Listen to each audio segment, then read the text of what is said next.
Steven Tyler and Lazarus? This one should be interesting.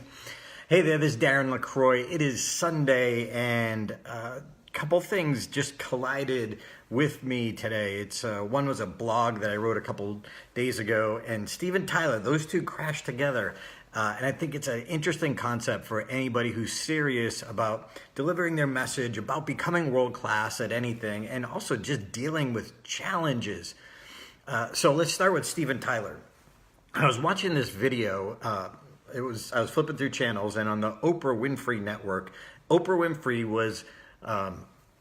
was interviewing Steven Tyler. And Steven was talking about when he was a judge on American Idol. And he said that when he was a judge on American Idol and he had to send people home, he said the problem was how people took what he was saying.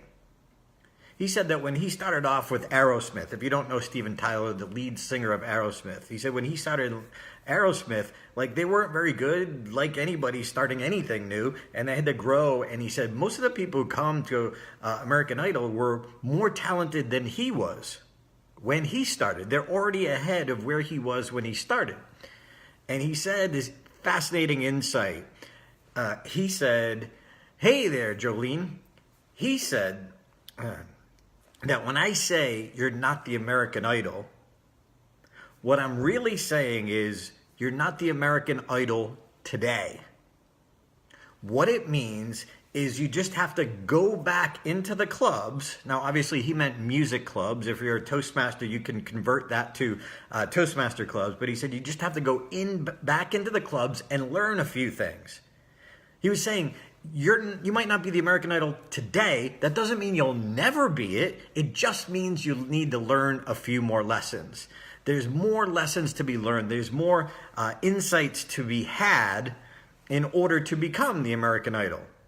So it's not a definitive never, but unfortunately people take that as never. No, it's just meaning go back, work hard. There's more lessons. There's like, if you look at Swiss cheese, it's like there's a few more holes you need to fill before you become world class. Now, how does this relate to Lazarus? See if you can see the connection. So I've been going through some challenges in my business and in my life. It started about a year or so ago. And my pastor brought it up to me, and it's a passage from the Bible. It's John 11:4-7. John 11:4-7. And I had never noticed this before. And whether you're a believer or not, look at the logic behind this. I think any parent would agree with this as well. But it said, John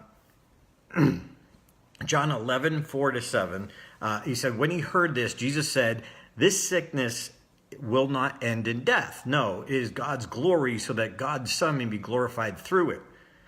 He said, "Now Jesus loved Martha and her sister and Lazarus.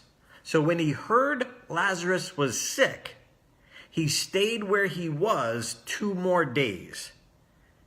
And then said to his disciples, 'Let's go back to Judea.'" Now here was the part that I missed, that someone else had to point out to me. Actually, it was my pastor, Vince. Think about this. Like, I've read this many times before. Hey, Mary Elizabeth, I read this many times before. But what he was saying was he loved Martha and her sister and Lazarus. So when he heard Lazarus was sick, so they went to him, "Help, he's dying. You've got to come get us. You got to come help save Lazarus." And it says that he loves Lazarus, but he waited. I never noticed that he waited instead of rushing. Like, I guess in the back of my head, I had read it and I didn't understand it. But it's kind of like when a parent gives tough love. It's like, think about it. We still, whether you're a believer or not, we're still talking about Lazarus and that story today. But if he was just sick and Jesus went and helped him, then it would not have been as powerful of a story. But what it meant to me was, even though I've been praying and trying to get through these challenges, what it meant to me was maybe there's more lessons I need to learn, kind of like Stephen was saying. There's more lessons I need to learn. There's more character that needs to be built in order to get through this. So maybe Jesus does love me and does hear my prayers, but Darren, you got to work a few more things out. You got to have a little more trust, a little more faith. And in my time, Darren, not your time.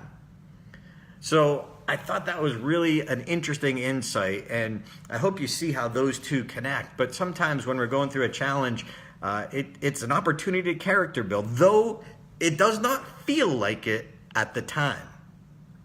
So what if there's just, and if you're not a believer and you want to interpret via the universe, maybe the universe is saying you still need to learn some lessons. It's still like a universal principle. So I hope you see that when you're going through a tough time, that maybe there's something you still need to learn. Maybe there's still something you need to build in your own character, so you're not ready for the breakthrough yet. And we don't like that place. It's not fun. But when we come out on the other side, we're usually better, faster, stronger, so we can handle things. So, like Steven Tyler says, I'm not saying you'll never get there. It just means you're not there today. You just got to learn some lessons. And Jesus, if you pray, or if you're a prayer person, Jesus is not that he's not listening. Maybe you're not quite ready, or maybe the timing isn't right on the other side, whoever or whatever is involved with your current challenge. So consider those insights. Maybe Jesus does hear and does love you, but we need to work a few things out.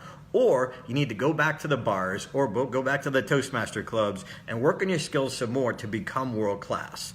So if you're in a speech contest and the judges tell you you're not the winner, I see so many people like, I hear this all the time and it cracks me up. I get emails like this that say, everyone that I spoke to in the audience said I should have won.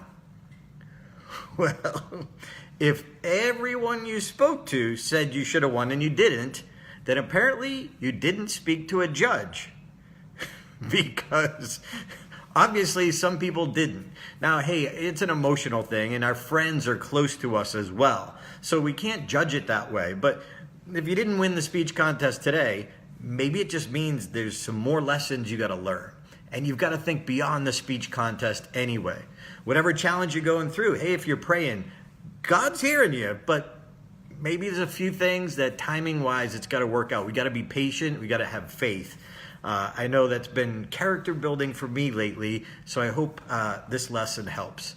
So, inspired by example. If you're up for this 90-day challenge, you can go to my blog if you want to read about it. I had somebody ask me today, what is this challenge all about? If you go to darrenlacroix.com/blog and skip down to the article that says I double dog dare you, that will explain. Or you can flip back to number 1. Anyway, hey, get out there. People need your message. They need your story. There's people out there who uniquely need to hear you. But we should never be done and never think our techniques, our messages are good enough. So that's all for today. See you tomorrow.